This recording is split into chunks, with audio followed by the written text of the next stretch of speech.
Welcome to Muslim Apologetics Australia. In this video, I'd like to discuss some of the social issues that Muslims are facing in the West and, some of the anti-Islamic sentiments that come out of some of the non-Muslims who accuse Muslims of not participating in the work fields. There's a big, as they say, a huge margin in the Muslim population, for example, in Melbourne, Australia, who are currently unemployed. And, it's not just in Australia, it may be in the UK and so forth. And you can see it in the article here. It makes mention of it. Just 1 in 5 Muslims are in work, as the report finds they are held back due to racism and so forth. You can see that this is reported by The Sun. So I wish to talk a little bit about that and address some of those questions. And at the same time, I'd like to address, some of these secularists, such as people like Tom Elliott, who think that, they believe in a notion that, when you try to pick someone for employment, that it should be the best person for the job, and we shouldn't just pick a person or employ him based upon their race, religion, ethnicity, and status and so forth. We should merely base them on their credentials. That's what we should employ people for, upon their credentials. Whoever is the best person for the job. But this is so wrong. Not that it's wrong. I mean, that's how it should be. I mean, I agree with that. But when I say it's wrong, it's just that when they claim such a thing, they don't believe in what they actually preach. It is very sinister that this is what they try and teach in the land of the free, in the land of freedom of democracy, land of opportunity and equal opportunity. But that's not what they actually want. They want a certain class of people to be in the hierarchy and let others, whether it be because of their religious background, whether it be because of their ethnicity, to be below them. So don't ever be fooled when they say, there's no such thing as privileges or entitlement. We work very hard to get to where we are, and, we deserve our position based upon the work ethic that we do. Don't be fooled, because they themselves are the true discriminatories. They create most of the mischief themselves, and then they want to act like, after they've taken the freedoms off people, then they want to act like, we believe in equal opportunity, it should be the best person for the job, but this is just a bunch of nonsense. Let me give you an example. If you have a look at the Muslim population in Melbourne, Australia, when they first arrived here in Australia, let's say, almost, 37 to 45 years ago and so forth, they were put in a geographic position in Melbourne, which is in a location which has an economic struggle, where the government doesn't really look after that particular infrastructure. And so they did it really, really tough. But you go look at, for example, the Jewish community, or you look at, some of the white Anglo-Saxon, if you go look at their geographic location and where they're situated in Melbourne, they're always situated in areas that are more dominant in land prices, for example, or house prices. And so what happens is you have already an advantage given to a certain group of people, a certain ethnicity. And so what happens now is you have a generation that is trying to make ends meet, trying to struggle, trying to go to school, trying to have an education, trying to have fulfill that lifestyle, and they can never compete with the upper class who get to go to private schools because of the areas they live in, and because, for example, they may get a house in, say, Toorak or Mentone, where they're already, their land and house packages are already in the millions. Why? Because the real estate agent said it's going to be in the millions. So these guys have given these privileges where their houses could be worth millions, and so their children could go to the high end of education. And so you already see that how they already have a head start, a much bigger head start in life compared to the Muslims who are predominantly from the more poorer located areas, such as the northern suburbs, where the house prices are less than quarter of the ones that are in the southeastern side of Melbourne. So when these people point fingers at the northern suburbs of Melbourne, for example, and they say, oh, look at, these Muslim gangs, they're all into gangs and violence, and, they're causing trouble here and there. Well, you know what? Let's all swap a geographic position. Let's all, you come take our homes and our properties, and we'll come take your homes and properties, and then we'll put you under all these economical pressures, and then we'll see how your children turn into gang violence because parents are too busy working very hard jobs in factory labours, again, because of their economic situation they've been put under. And then so their children have become vulnerable, and then we'll see if those children turn into people who are into gang violence and all these sorts of atrocities. So, some of the Islamophobes like to deny these facts, but these are true. This is the reality of what's happening here. But of course, the cop-out is, it's just a bunch of Muslims. It's all about their religion. It's all about killing and lying and cheating. Of course, the convenient thing is to blame their religion after the economic situation you put them into. And in saying that, I'm not making excuses for those Muslim families. I'm saying they should work hard. They should, still work their way up. But to claim that, it's just the Muslims' fault, instead of blaming the economic situation you've put those families into, is the elephant in the room that you don't wish to discuss. It's really interesting because, even if a Muslim wanted to find a job, even at the high end, he basically even has to change his name. If his name is Muhammad, it suddenly has to become Mo. If his name is Walid, it has to suddenly become Wali. So they have to do that in order to get a job in a much higher ranking position. Sometimes they have to even conceal their religion because of the discrimination they face. And then, of course, these secularists will say, it's the best man for the job. It's the best man for the job. But if you look like a Muslim, you're in a less position of getting that job in that job interview because someone has a different color than you. And, they could continuously claim they don't discriminate and this is a bunch of lies and this is a bunch of nonsense, but they themselves know deep down that this is what they like to do and this is what they're doing to the Muslims. And not just the Muslims, they're doing it to the Indian population, they're doing it to the Sikh population, they're doing it to the Pakistani population, they're doing to they've done it with the Asian population.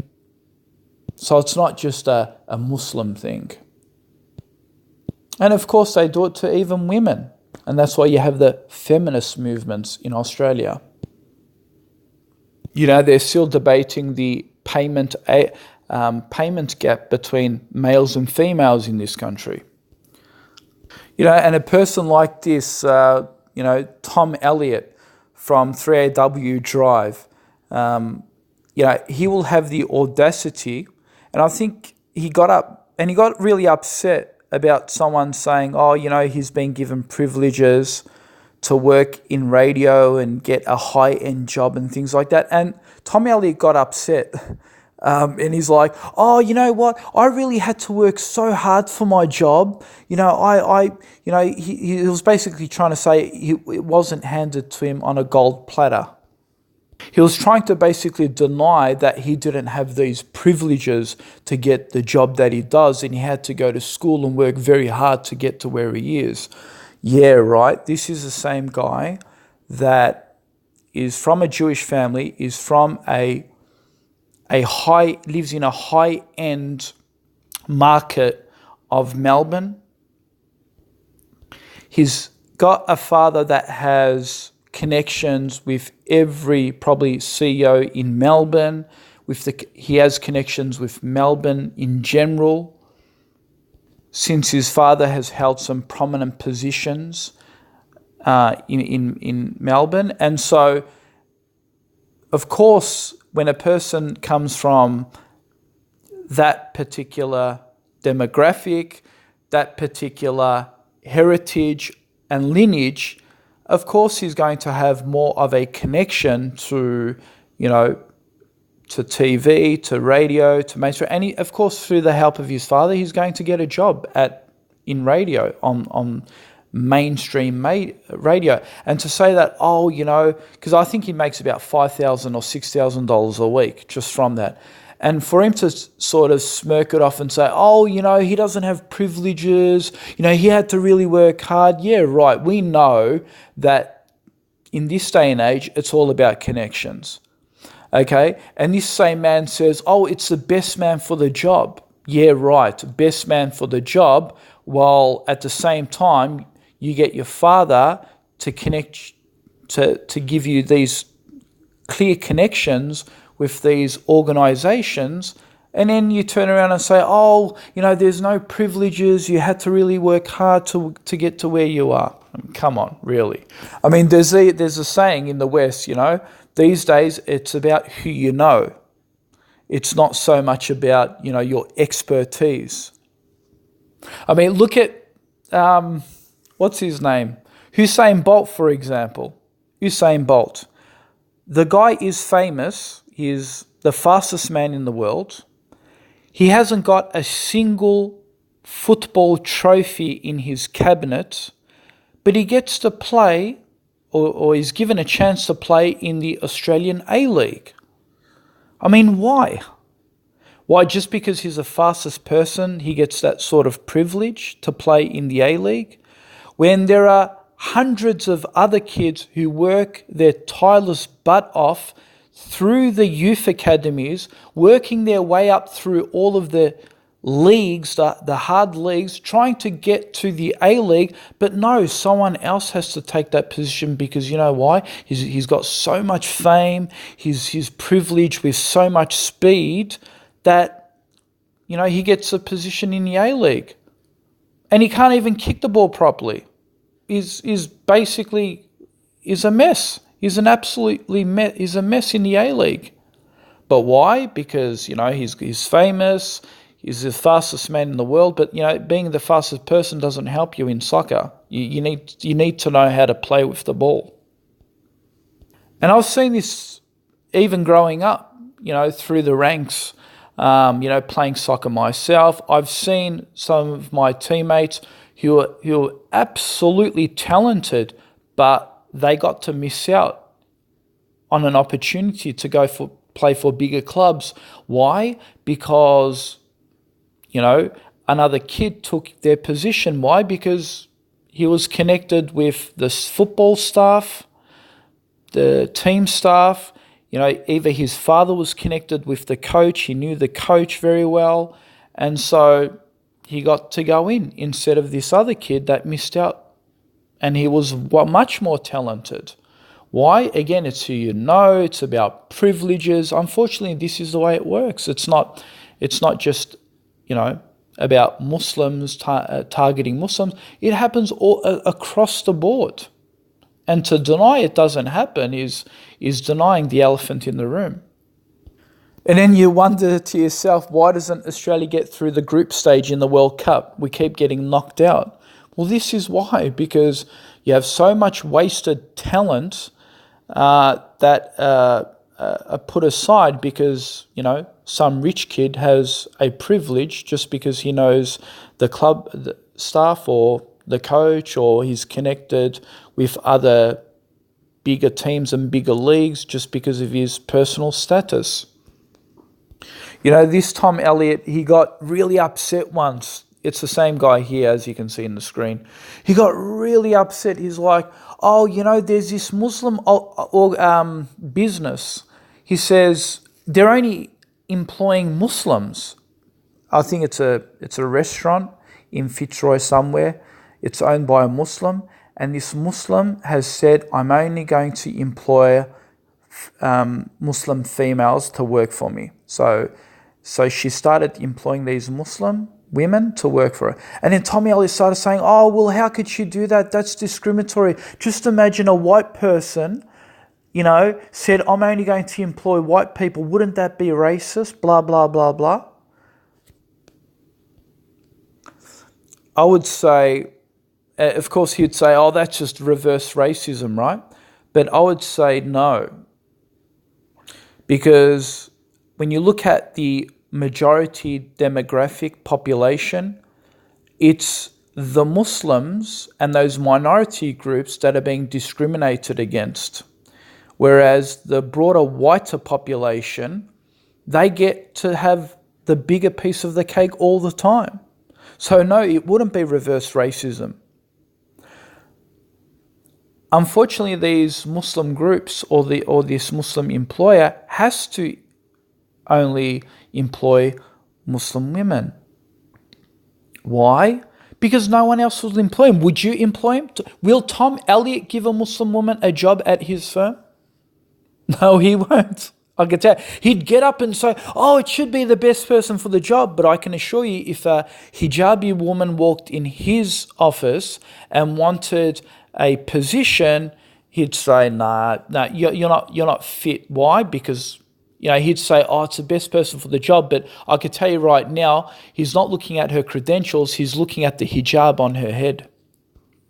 But of course, he'll tell everyone, oh, it was just about her credentials. It just wasn't good enough. Yeah, that's just an excuse. I could tell you that's an easy way to just get out and just blame her credentials, when in reality he could keep his agenda against her because of her hijab, and he can keep that exclusive disclosed to his own conscience.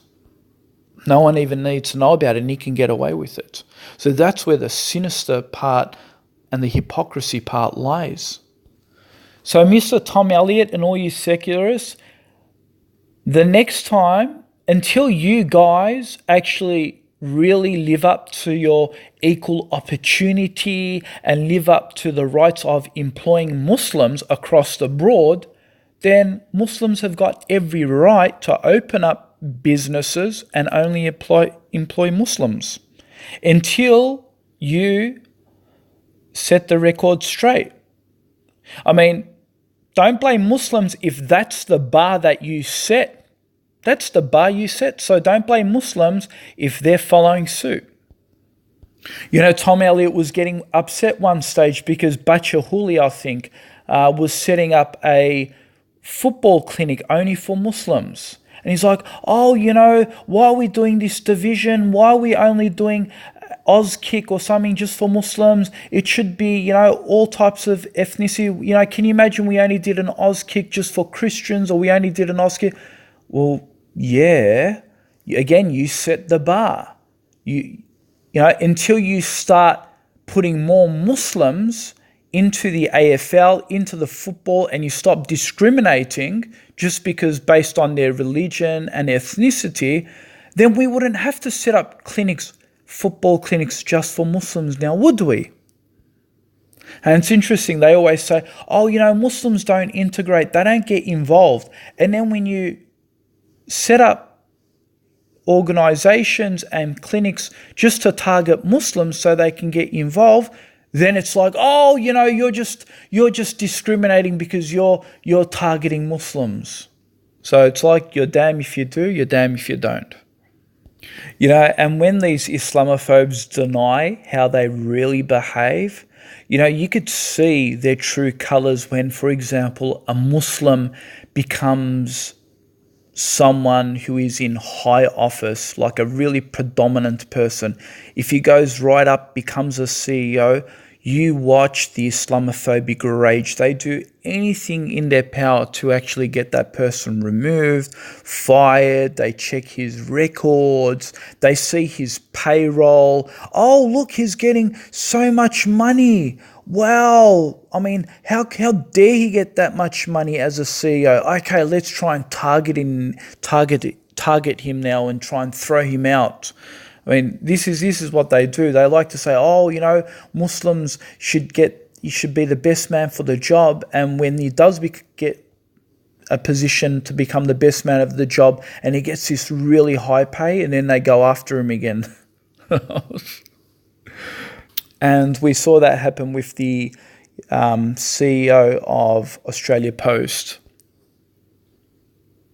Even though that Muslim guy helped Australia Post excel so much with profits, but no, that wasn't good enough. Why? Because it was a Muslim, helping the profit margin. It was a Muslim who was getting all the credit for it. Hey, let's now assassinate him. And we see it even with the London mayor. He's a Muslim again. And we see how the Islamophobes are absolutely infuriated, doing everything in their power to actually get the man executed out of his position. We see it with Walid Ali on the project. We see it with Abdul Yasmin Majid. We've seen how she was called to stand down. Of course, because her entitlement, her views could not be respected or tolerated as her speaking her mind. Of course, they wanted her to step down and leave the country, and it was continuous. Muslims are continuously attacked and under fire. I remember a female close relative said to me, who wears a hijab, she said, you know what, I've been trying to look for a job. I've been giving all these applications. It keeps getting rejected, keeps getting rejected. She goes, you know what, I bet if I take my hijab off, I'll get a job the next day. And she said to me that she did that many years ago. She actually took off her hijab. She said, I got a call the very next day. And she said, this was a bit funny. After she got employed, she got the job. She actually said she put on the hijab, and her employer got really upset, really annoyed to say, oh, look, you weren't wearing the hijab before. Why are you wearing it now? And so she said that's just my religious belief. That's my religious choice. And so he really couldn't fire her. He was just caught in the moment. So she was basically showing that, these people continuously say, oh, it's the best person for the job. But no, it's a bunch of rubbish. You gotta look a certain type to fit their type of profile. And so if you don't fit their type of profile, regardless of your credentials, you're not going to get the job. So the next time these people say to you, oh, we live in a land of opportunity. We live in a land of freedom of choice.